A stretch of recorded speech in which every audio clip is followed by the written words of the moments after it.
खतरा उठा के ऐनी त जाइब हम जतरा बना के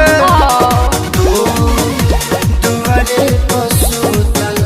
सजान बाड़ुए हो सजान बाड़ुए हाथ उठा के फेंक कि यारा वो जंगला से छूला सावधान हो कि मैं न गेट बन पड़ू।